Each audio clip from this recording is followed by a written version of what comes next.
of Allah is the most merciful and kind. Assalamu alaikum. Hope you all guys are doing well. My name is Naila Wasim and viewers, we are going to talk about acid, bases and salts. Weavers, ये acid, basis and salts जो है हमारी daily routine में बहुत ज़्यादा use होने वाली चीज़ें हैं।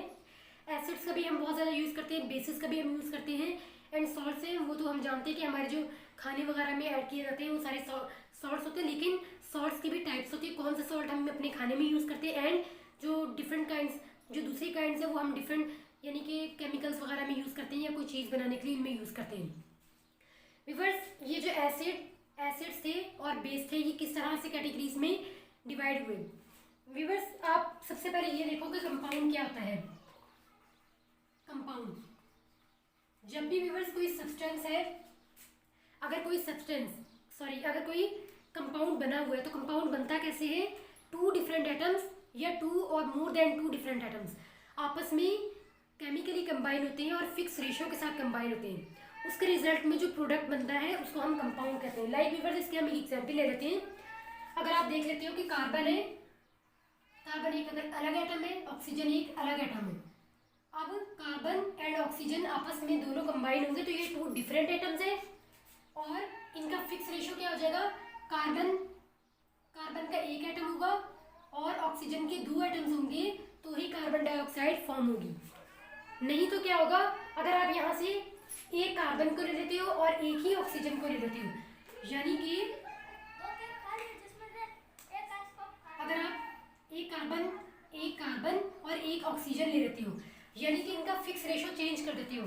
फिक्स रेशियो को क्या था? 1:2 आप लोगे, 1:2 रेशियो में लोगे तो कार्बन डाइऑक्साइड फॉर्म होता है।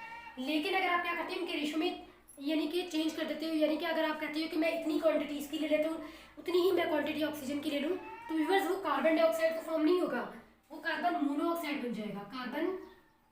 ये मोनोऑक्साइड बन जाएगा और ये कार्बन डाइऑक्साइड है। तो ये भी कंपाउंड है, ये भी कंपाउंड है। अगर आपने कार्बन डाइऑक्साइड फॉर्म करना है तो आपको क्या करना पड़ेगा? 1 ऑक्सीजन लेना पड़ेगा और 2 ऑक्सीजन के एटम, 1 कार्बन एंड 2 ऑक्सीजन के एटम्स लेने पड़ेंगे, तभी जाकर ये कंपाउंड फॉर्म होगा। लेकिन अगर आपने कार्बन डाइऑक्साइड बनाने के लिए आपने क्या किया? 1 एटम ऑक्सीजन का ले लिया एंड 1 एटम कार्बन का ले लिया, तो आप कहो कि इससे मुझे क्या बन जाए? कार्बन डाइऑक्साइड मिल जाए, तो वो कार्बन डाइऑक्साइड कंपाउंड मिले तो वो नहीं मिलेगा। यानी कि ये टू डिफरेंट एटम्स है और इनका फिक्स रेशियो है, ये आपस में कंबाइन हुए तो ये कंपाउंड फॉर्म हुआ है। अब रिवर्स क्या हुआ? लाइक अगर आप वाटर की एग्जांपल एक और दे देते हैं। वाटर है ये, इसमें वाटर, हाइड्रोजन एक अलग एटम है, ऑक्सीजन एक अलग एटम है। हाइड्रोजन के 2 एटम्स मिलते हैं एंड ऑक्सीजन का 1 एटम मिलता है तो ये जाकर वाटर फॉर्म होता है। लेकिन अगर आप ये क्या करते हो कि वाटर बनाने के लिए 2 हाइड्रोजन भी ले लेते हो एंड 2 ऑक्सीजन भी ले लेते हो, तो ये कार्बन डाइऑक्साइड नहीं बल्कि तो फिर ये वाटर नहीं बल्कि ये बन जाएगा हाइड्रोजन परऑक्साइड बन जाएगा। ये तो वाटर है, वाटर का फॉर्मूला H2O होता है, एज वी नो दैट। लेकिन अगर आप क्या करते हो कि इनके रेशियो में चेंज कर देते हो तो ये वाटर नहीं बल्कि हाइड्रोजन परऑक्साइड बन जाएगा। ये अलग कंपाउंड है, ये अलग कंपाउंड है, यानी कि हर कंपाउंड का अपना एक फिक्स रेशियो होता है। अब ये जो कंपाउंड है व्यूअर्स, वो ये कहते हैं कि ये जो कंपाउंड्स होते हैं, कंपाउंड्स 2 टाइप्स के होते हैं। एक ऑर्गेनिक होते हैं, ऑर्गेनिक कंपाउंड्स होते हैं और एक इनऑर्गेनिक कंपाउंड्स होते हैं। व्यूअर्स, ये जो ऑर्गेनिक कंपाउंड्स होते हैं वो सारे कंपाउंड्स जो कार्बन एंड हाइड्रोजन से मिलकर बने होते हैं वो कहलाते हैं हाइड्रोकार्बन्स। और ऐसे कंपाउंड्स जो कार्बन और हाइड्रोजन का मिक्सचर हो, यानी कि उनमें कार्बन एसेंशियल एटम होता है, यानी कि अगर आपने एक कंपाउंड में है उसमें कार्बन लाजमी प्रेजेंट हो तो वो क्या बन जाते हैं? हाइड्रोकार्बन्स बन जाते हैं। इसी तरह से व्यूअर्स, ऑर्गेनिक कंपाउंड्स जिसमें कार्बन एसेंशियल एटम ना हो, यानी कि कार्बन के एटम्स के अलावा बाकी जितने भी एलिमेंट्स हैं वो आपस में मिलकर कंपाउंड फॉर्म करें। कार्बन के अलावा और भी बहुत सारे एलिमेंट्स हैं पीरियोडिक टेबल के अंदर, वो आपस में मिलकर क्या करें? वाटर यानी कि डिफरेंट किस्म के कंपाउंड फॉर्म करें, तो वो कंपाउंड वो कहलाते हैं इनऑर्गेनिक।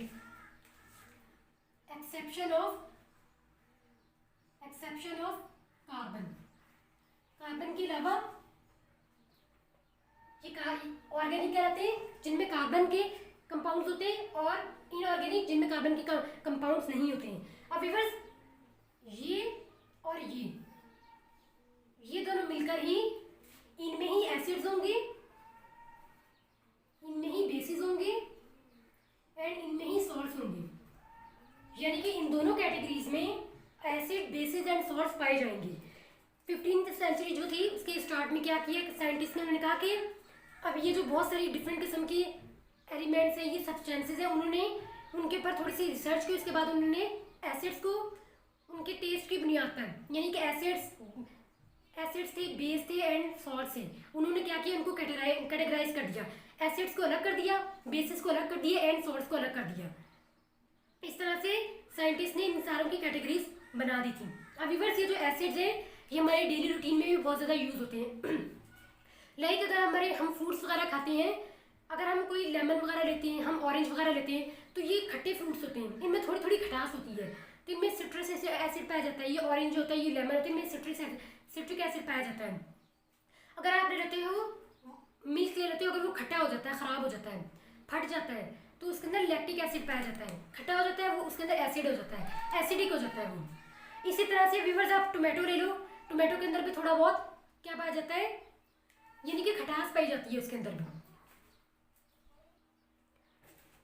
तो व्यूअर्स जो टोमेटो होते हैं उनके अंदर क्या होता है, ऑक्सैलिक एसिड होता है। इसी तरह से व्यूअर्स अगर आप लेते हो बेसिस का, आप पता करना चाहते हो कि हमारी डेली रूटीन में बेसिस कहाँ पाए जाते हैं, तो व्यूअर्स अगर आप ले लो सोप ले लो, व्यूअर्स सोप बार ले लो। सोप बार हम बहुत ज़्यादा यूज़ करते हैं, बर्तन धोने वाला सोप बार भी होता है, यानी कि और व्यूअर्स कपड़े धोने वाले सोप बार भी होते हैं। उनके अंदर कौन सा एसिड यूज, उसके अंदर कौन सा बेस यूज़ किया जाता है, सोडियम हाइड्रोक्साइड। इसी तरह से अगर आप लिक्विड वॉश लेते हो, लिक्विड सूप लेते हो, तो उसके अंदर क्या कौन सा बेस यूज़ किया जाता है, मोस्टली उसके अंदर पोटेशियम हाइड्रोक्साइड डाला जाता है। इसी तरह से अगर आप ट्यूबपेस्ट लेते हो जो अपने आप टीथ के ऊपर ब्रश करते हो, तो उसके अंदर भी बेस डाला गया होता है, ट्यूबपेस्ट के अंदर भी बेस होता है। यानी कि इसी तरह से सॉल्ट्स की कैटेगरीज को अगर आप चेक करना चाहते हो, तो व्यूअर्स कॉमन सॉल्ट ले लो, जो कि हम क्या करते हैं अपने डेली रूटीन में खाने के लिए यूज़ करते हैं, कॉमन सॉल्ट, जिसको हम टेबल सॉल्ट भी कहते हैं, सोडियम क्लोराइड।